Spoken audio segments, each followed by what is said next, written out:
આ જે ધર્મ પાડીએ છીએ તો ધર્મ જ નહીં, નહીં તો ધર્મનું ફળ આપવું જોઈએ. ધર્મનું ફળ શું? કારણ કે ઘેર કોઈ દાડો ક્લેશ ના થાય. શું થાય? તો આ તો મહિનામાં એકાદ ફેરો થતો છે નહીં થતો એ લોકોને? એકાદ ફેરો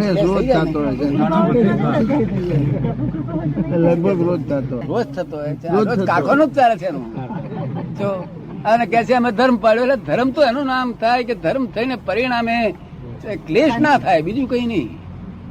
ક્લેશ ના થાય. જો આપણે ભગવાનનું દર્શન કરીએ અને ક્લેશ થાય તો આપણે ભગવાનને કહીએ કે ભગવાન જો તમે તીર્થંકર ભગવાન હો, ભલે તમારી છબી હશે, ચિત્રપટ હશે, પણ તો તમને તમારા દર્શન કરવાથી જો મારો ક્લેશ ના થતો, ભલે મને ખાવાનું નહીં મળશે ચાલશે, બીજું મને નહીં ચાલે, પણ મારો ક્લેશ ના થાય તો હું તમારા દર્શન કરવા આવવાનો નથી. શું કહ્યું?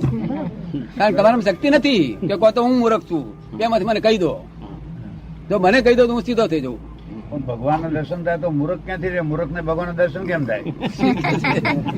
ભગવાન દર્શન કરે મૂર્ખ ક્યાંથી હોય?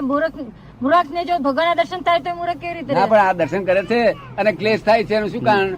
ભગવાન નો દોષ છે એમાં. એવો ભગવાન તીર્થંકર ભગવાન ભલે માનેલો છે. શું છે? જેમ જગત એ માનેલું છે, તું આ માનેલું છે. જગત ને સત્ય માનો છો, એ આ પણ સત્ય છે. જગત કલ્પિત છે એવું આ કલ્પિત છે, પણ છતાં તીર્થંકર છે, માનેલો તીર્થંકર. કેવું? અને તેની પાછળ શાસન દેવાનો અધિકાર છે. સાચા દર્શન તો એક ફરો કરો. એક જઈને આયા કે છે સાહેબ રોજ દર્શન કરવા જવું તો મારો કકડાટ નથી મળતો, ચિંતા મળતી. દર્શન એક દાડો કર્યા નથી. મને કહે છે દર્શન કરું છું ને. મેં જો દર્શન કરવા જઉં છું, બૂટ બહાર કાઢું છું ને, મારે ચંપલ પહેરીને ફરું છું, ચંપલ બહાર કાઢું છું ને, પછી દર્શન કરવા જઉં તો મને ચંપલ યાદ રહે છે ને. હા, એ તો લોક લઈ જાય એટલે મને યાદ રહે જ ને. મેં ભગવાન ચંપલ માં ત્યાં ફેર શું રાખ્યો? પછી સી રીતે ભગવાન હદે તારે મારે શું કરવું આવે? ચંપલ લોક લઈ જાય તો તારે એમ કે છે એ ચંપલ હું ભગવાનના દર્શન કરવા જઉં છું, તારે રહેવું હોય તો રહેજે અને જવું હોય તો હમણે જ જા. શું કહ્યું?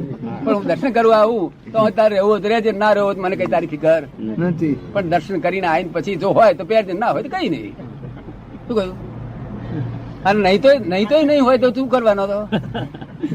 માટે આવું બોલીને જજે. શું કહ્યું? નહીં તો ના હોય શું ઉપાય કરવાનો હતો? અને અમે તો ભગવાન તો વાંચતો તો વળતો તો આવડી અડી ગાળો દેતો હતો.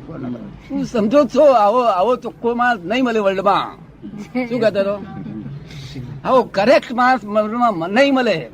તારે કે તમારી અંદર જ વાસો કરીશ. બંધ થાય ત્યારે થાય. તો ભગવાનને કેમ ટટકાવી શકે? તમે ટટકાવી શકો છો. તમે મને ખુશીથી ટટકાવી શકો. માગવું જ જોઈએ, તમારા મને અમારે આપવું જ જોઈએ, પણ તમારી ચોખ્ખાઈ હોય.